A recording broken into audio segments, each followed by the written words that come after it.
मैं जब नया नया यूनिवर्सिटी गया ना तो फर्स्ट ईयर में तो हम बाजी बाजी भाई भाई करते थे, इर्द गिर्द फिरते थे, ऐसे जैसे पालतू जानवर नहीं होते बड़ों के, ऐसे फिरते थे। हम बड़ा फख्र महसूस करते थे, बेशक रैगिंग के नाम पे, चाहे एजुकेशनल गाइडेंस के नाम पे, चाहे किसी सोसाइटी के वेस्टेड इंटरेस्ट के नाम पे। हम किसी ना किसी वजह से ना इन्फ्लुएंस हो रहे होते थे अपने सीनियर्स से। और जब हम सेकेंड ईयर थर्ड ईयर में गए ना, तो जब हमें पता लगा यार now we are in a position of power, अब हम रैगिंग भी कर सकते हैं, गाइडेंस भी दे सकते हैं, मेंटोर बन सकते हैं, टीचर बन सकते हैं कुछ चीज़ों के अंदर जो स्किल्स आते हैं। डिबेटिंग हो गई, ड्रामेटिक्स हो गई, या लिटरेचर की कोई एक्टिविटीज हो गई, या इवेंट मैनेजमेंट के स्किल्स हो गए। जब हमें पता लगा ना हमें ये चीज़ें आती हैं और अब हम आगे सिखा सकते हैं, तो हम तो पुएं चढ़ गए ना।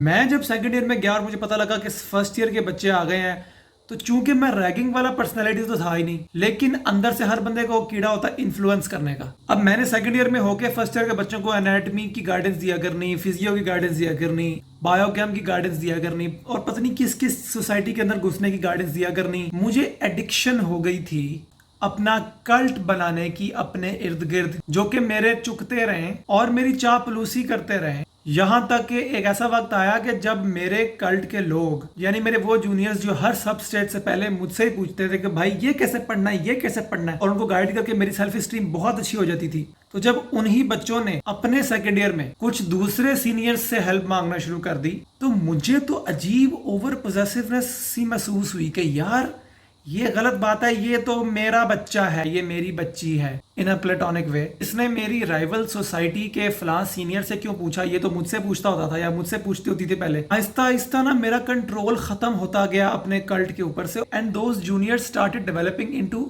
independent individuals themselves. They started growing their own ideologies in their mind and they started opening up and I didn't like it. ये तो मुझे अब जाके समझ लगती है कि ये जो भाई भाई मुझे करते रहते थे जूनियर्स, और मैं इस कल्चर का बेनिफिशियरी बन के बहुत साल इंजॉय करता रहा, actually it was sowing the seeds of insecurities in मी।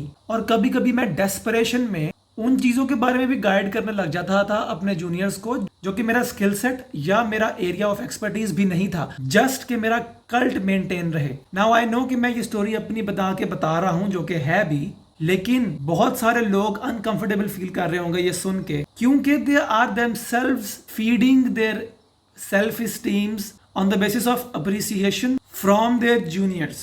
तो जैसे जैसे मैं सीनियर होता जा रहा था, मेरे जूनियर्स मेरे कल्ट से निकलते जा रहे थे, और मैं अपने कल्ट को एक्सपैंड करने या उसको मेंटेन करने की पूरी कोशिश करता था, कम व्हाट में। चाहे मुझे अपनी एक्स्ट्रा करिकुलर सोसाइटी के अंदर कुछ चीजें आगे पीछे करनी पड़े, या मुझे अपने जूनियर्स के सामने कुछ फेक करना पड़े अपने पर्सनैलिटी के बारे में, या मुझे कोई इवेंट अटेंड करना पड़े just to keep up the appearances. I always wanted to be a guiding figure, because उससे मेरी सेल्फ स्टीम बेहतर होती थी। और ये बीमारी सिर्फ मुझे नहीं थी, मेरे जैसे बहुत सारे सीनियर्स को थी, कि वो कहते थे कि यार ये तो हमारे ग्रुप का बच्चा है, ये तो हमारे ग्रुप की बच्ची है, दूसरे ग्रुप वाले सीनियर से क्यों पूछ रहा है। And this led to some episodes of desperation in some people that I know who did not learn on time how to move on in life, how to close one chapter of life and enter into a new chapter of life gracefully. I have myself struggled with it, and thanks to my wife, she has inculcated this sense in me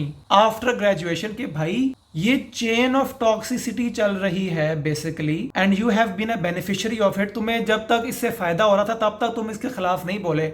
अब जब तुम्हारा cult threatened होता है या तुम्हारे circle of influence से लोग निकल रहे होते हैं, because they are getting aware of their own ideologies and their rights, तो अब तुम्हें इनसिक्योर फील क्यों होता है, तुम्हारी क्यों नींदें हराम होती हैं, तुम क्यों पोजेसिव सा फील करते हो कि यार ये तो मेरी बच्ची है, ये तो मेरा बच्चा है, again in a platonic way. Look, I am all in for respect for seniors and respect for juniors, as long as you sincerely respect them from the core of your heart. बाजी बाजी और भाई भाई culture में सिर्फ ये मसला है एक, कि अगर आपको वो पेडेस्टल ऑफ मेंटरशिप या वो pedestal of a guide maturely handle करना नहीं आता ना, और जो कि नहीं आता लोगों को उस उम्र में, तो it gets to your nerves. आप आदी हो जाते हो, एडिक्ट हो जाते हो कि लोग आपके चुपके, कि लोग आपकी खाम खा तारीफें करें, आप छींक भी मारे तो लोग कहें यार क्या नजला गिराया अहमद भाई, क्या बात है, क्या थूक फेंका आपने कि मैं कहता हूँ क्या बात है। इस तरह के आप एडिक्शन की तरफ चले जाते हैं। और अगर आपकी ये इनसिक्योरिटीज अनरिजॉल्व रह जाएं और आप उम्र के बड़े हिस्से में चले जाएं,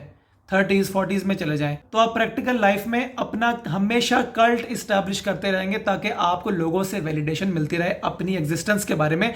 आपको अगर कमरे में अलग रख दिया जाए ना तो आप अकेले नहीं रह सकते हो, क्योंकि you were never trained in time for how to live with your self, what you are in reality. आपके ऊपर से अगर लेबल्स उतार दिए जाएं, एक्कोलेड्स, लॉरल्स उतार दिए जाएं, ट्रॉफीज आपके सीवी से हटा दी जाएं, ये जो आपने डिग्री की है 5 साल लगा के जिस पे आपको इतना ज्यादा मान है, इसको अगर खत्म कर दें, number of people who follow you ये निकाल दिया जाए, तो आप खुद क्या हैं, आप खुद हैं क्या।